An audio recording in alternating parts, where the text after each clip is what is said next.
ছোট মাছ খেতে কিন্তু অনেক মজা। বিশেষ করে এই শীতে ছোট মাছের স্বাদ যেন অতুলনীয়। হ্যালো এভরিওয়ান, আসসালামু আলাইকুম। আমি সাথী গুড লাইফ থেকে নতুন আরেকটা ব্লগ নিয়ে চলে এসেছি আপনাদের মাঝে।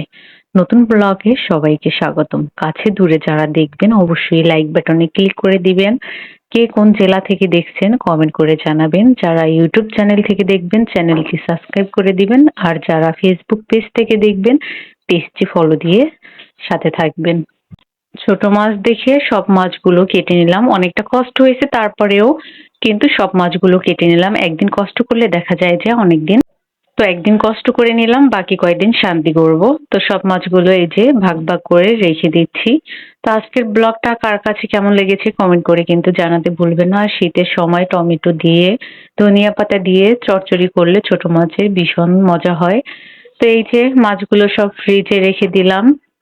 তারপর ওর বাবা আর কিছু টুকিটাকি বাজার নিয়ে এসেছিল, এগুলোকে একটু গুছিয়ে নিলাম। এখানে নুডলস এনেছে, চানাচুর, বিস্কিট, তারপর সাবান ফুরিয়ে গেছিল, সাবান নিয়ে এসেছে। তো সবকিছু আমি আবার একটু গুছগাছ করে রেখে দিচ্ছি। আপু ভাইয়ারা যারা এই মুহূর্তে ব্লগটি দেখছেন অবশ্যই কিন্তু যা কমেন্ট করে জানাবেন ব্লগটি কেমন লেগেছে। আমি সবসময় চেষ্টা করি আমার সংসারের খুঁটিনাটি সব ধরনের কাজ আপনাদের সাথে শেয়ার করতে, আমার কাছে অনেক ভালো লাগে।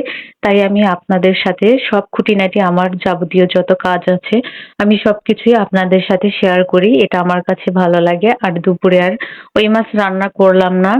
তো এখানে আমি রুই মাছ মেবি, রুই মাছই হবে মেবি। তো অনেক বড় ছিল, তো রুই মাছ বেছে নিচ্ছি, পরিমাণ একটু বেশি নিচ্ছি কারণ আমার ছোট ছেলেটা মাছ আবার ভীষণ পছন্দ করে, ওর জন্য একটু পরিমাণে বেশি নিলাম যে ফ্রাই করে ওকে খাওয়াবো। তো এই ছিল আজকের মতো ছোট একটা ব্লগ। আজকের ব্লগটা আর লং করছি না, ছোট করেই শেয়ার করছি। সবার কাছে অসংখ্য ধন্যবাদ যারা পুরো ব্লগটি দেখছেন। তো আজকের মতো বিদায় নিয়ে নিচ্ছি।